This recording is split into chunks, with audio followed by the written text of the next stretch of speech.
a massive Grande lava lamp that you're trying to restore? If so, you've come to the right place. If you're just looking for satisfying lava lamp content, you've also come to the right place. If you're trying to restore a normal size lava lamp, you have actually come to the wrong place. Go watch this video instead. Anyway, today we are going to be going through the complete process for restoring your Grande lava lamp. Everything from uncapping and opening the lamp, where to get your supplies, which by the way, this video is brought to you by Lava Lamp Creations, our friends that we use for all of our lava lamp supplies on this channel, and we will be talking about them more very soon. Show you how to replace the wax, how to adjust the flow, how to get it just how you want it, and then how to reseal the whole thing so that you can cap it back up and use it anywhere in your house. You also love lava lamps, then grab a drink, grab a snack, and let's get into it. Starting out with the supplies you need, again, I got all of my supplies from Lava Lab Creations specifically. If you go to their wax blends and chemicals, make sure that you specifically grab the Grande size lava lamp restoration kit. Believe it or not, different size lava lamps actually require different types of wax blends, so if you buy the wrong kit, you will not get the desired results. I often get comments about the kits being out of stock, and do note that Lava Lab Creations is a small business, so if you don't see it in stock today, check back in a few days and they likely will be restocked soon. This is everything that comes included with the Grande kit. You get your wax, your dyes, your surfactant, globe cleaner, a funnel, a pipette, and some instructions. Some supplies not included in the kit that you will need are a measuring cup, and honestly, if you can find 1,000 milliliters, that's even better. The largest pot that you can find, a thrift store is a great place to source one of these. Some kind of heat-resistant glove. You could in theory use oven mitts, but I really like these gloves with the little plastic grippers on them. A small little jewelry hammer is optional, but you'll see where it comes into play when we go to reseal the lamp. Flathead screwdriver to get the lamp open. Again, optional, but a utility knife can also come in handy for this step. The largest and longest bottle cleaning brush that you can find. This one is probably not ideal. Some 1/2 inch plastic tubing that we'll use with our funnel later on when we're refilling the lamp.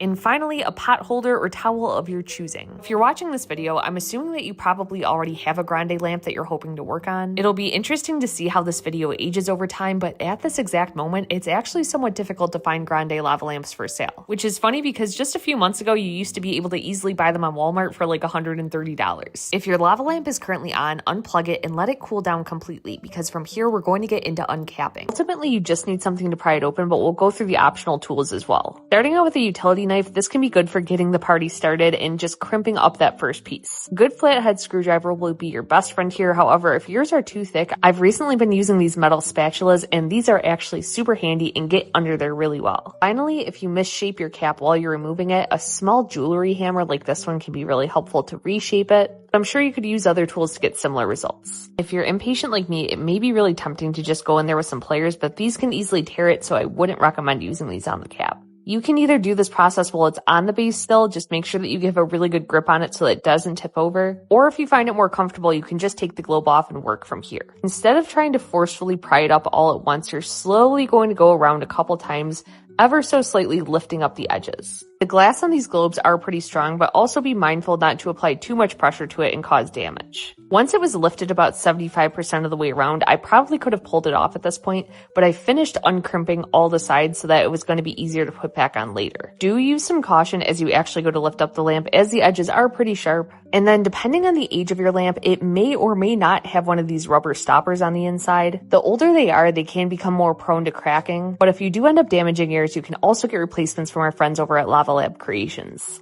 From here, it's time to empty out the innards of our lava lamp. In theory, you could just dispose of this liquid, but I do so many restorations that I always like to save it for future projects. From here, you'll just be left with the wax inside of the globe. Now, it may be super tempting to throw it back on the base and just turn the light bulb on to heat up the wax, but don't do this. Without the fluid in there, it increases the chance of having thermal shock, and it can actually fracture the globe. Instead, this is where your big pot comes into play. You're going to place the lava lamp in there, fill it up with water, and slowly boil it. Be patient. The Grandes have a lot of wax, and this will take quite a bit of time. Once your wax is fully melted, you can again either dispose of this, or in my case, you know I am going to be hoarding it away for the future. Do make note of the fact that the Grandes have 2 springs inside of them, and you'll want to pull those out at this point as well. I use a long pair of forceps to snatch them out of there, but you could probably just use your fingers. My springs are fine in this case, but if yours are lost or damaged, this is another item that you can pick up at Lava Lab Creations. The nice thing about these coils is they don't rust, and additionally, they don't come apart, which is a problem I've had on a lot of my smaller lamps. They're also not wound as tight, which means the wax doesn't get get stuck in them as easily, so overall a nice little upgrade. From here we will begin my least favorite part of every restoration, which is cleaning the globe. Depending on how effectively you got the wax out of the globe on the last step will depend on how many cycles of this you have to do, but realistically I find myself doing 3 or 4 rounds of cleaning every time to get the desired results. I add a fair amount of globe cleaner each time and then just a little bit of hot water. It's also worth pointing out throughout this entire process to keep your globe on top of a pot holder or a towel, especially right after you pull the globe out of the hot pot. The cold countertops can cause thermal shock and again lead to cracking. Note that I am also wearing my heat resistant gloves because, as you could imagine, the globe is hot. But basically I just go back and forth between using my scrub brush, swirling around the hot water, emptying it out, and repeating these cycles. Once you have a clean globe, you're going to start preparing your new wax. Be 100% sure that you remove the lid from your container and then you're going to put the whole wax container into the hot water. Although it may be tempting, do not put your wax in the microwave as it will separate, and furthermore, be sure that your entire container of wax is fully melted before you move on to the next step. For our Grande lamp specifically, we'll need 940 milliliters of wax, which I did not realize is actually just the whole bottle. And unfortunately, in my case, the largest measuring cup I have only goes up to 500 milliliters, so we're going to have to do this in 2 different batches. I want my wax to be green, so I'm going to be mixing together the yellow and the blue wax dye. Your wax should still be warm enough at this point to melt the dye into it evenly. However, if it's not, you can always throw your measuring cup back into the hot pot of water. Typically at this point, I would hold my measuring cup up to the sunlight to make sure that I got the desired color, but as you can see, it's nighttime, so I'm just going to hope for the best. Now, before we add the wax back into the globe, there's one more important step you can't miss, and that is coating the globe with surfactant specifically, not magic surf. By coating the inside of the globe with surfactant, it's going to prevent the wax from sticking to the sides of the lava lamp. One small but critical mistake I made here was forgetting to add a cap full of distilled water to dilute this. But don't worry, we'll use this as an opportunity to fix our cloudy lamp later. At this point, we are finally ready to add our wax, and in full transparency, I did make a little bit of a mistake in this part of the process. As you can see, my funnel does not come all the way down to the bottom of the globe. It wasn't until my wax was already fully melted that I forgot I didn't have a drop straw for this funnel specifically. But if you get 1/2 inch plastic tubing, you can stick it onto the bottom of the funnel to make something that looks like my college days. And this will make sure that the wax gets to the bottom of the globe without splattering. With that being said, it will still work if you just have the normal funnel. Even after having done many restorations, it's still easy to forget steps. But even if you do, just know almost everything is fixable. From here, I quickly mixed up my second batch of wax to get us to the full 940 milliliters, and then added that wax to the globe as well. From here, don't forget to add your coils back into the lamp while the wax is still liquid. And finally, you're going to put the lamp with the wax inside of it back into your boiling pot of water one more time to boil out all of the air bubbles. After about 30 to 60 minutes, you can take your globe out of the pot to cool, but whatever you do, do not add the water while the wax is still in liquid form. Let the wax cool completely solid, which will realistically take a couple hours, and then you can add your distilled water. Especially with the Grande lamps being so big, it may be tempting to use tap water, but trust me, use the distilled water, it makes a difference. One other rookie mistake I made on this lamp was I overfilled it. As the lamp heats up, the fluid inside will expand, and you're going to want to leave about 2 inches more than I did here. I had a pretty close call with this lamp almost overflowing, but luckily I caught it in time and pulled out some of that extra fluid. From here, just place your cap on top, but don't seal it yet. This is where the fun part comes in, and we get to adjust the flow of the lava lamp with surfactant. Again, for this step, make sure that you are using surfactant and not magic surf. Note that these videos are sped up to help demonstrate the differences without this video being 20 minutes long. I'll only be adding to the globe on the left and using the globe on our right side as our control that we're trying to get to.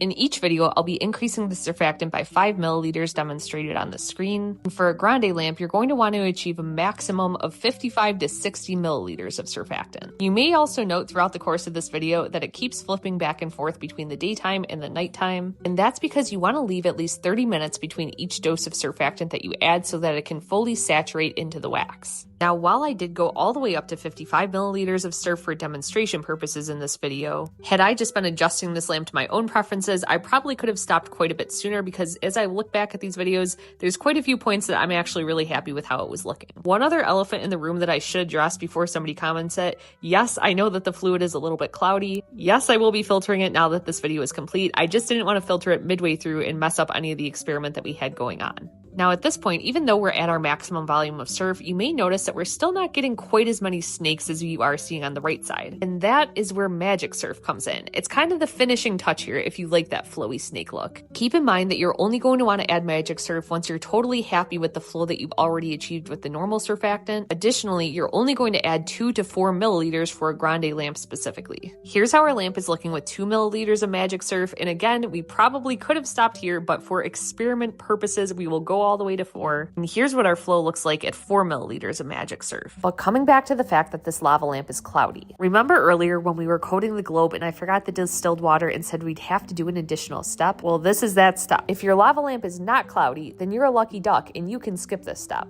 Or in theory, you could keep watching because chances are if you have a Grande lamp, you probably have other lamps, and I bet that this step will come in handy in the future. To fix it, dump out all the liquid, and then you're going to get a life straw and attach it to a plastic bottle. From here, you will painstakingly wait to filter all of the water through this funnel, which in my case took a couple of hours. The good news is this filter will not pull out your surfactant or any dye if you added it. It's just going to leave you with crystal clear water and a beautiful lava lamp. In this side-by-side, you can see the filtered lamp on the left and the unfiltered on the right, and it definitely makes a huge difference. And once you're happy with the final results of the flow and appearance of your lamp, we can get into capping. My cap retained its shape pretty well, but if yours is looking wonky at removing, this is when you can go in with your jewelry hammer and really smooth things back out. If you're using the existing rubber stopper, they typically pop back in pretty easily. However, if you're using the replacement cap, it can be difficult to push back down. You're actually going to take something like a zip tie or a wire and stick it down the side of the lamp to allow some air to escape. This will make pushing the cap down easier,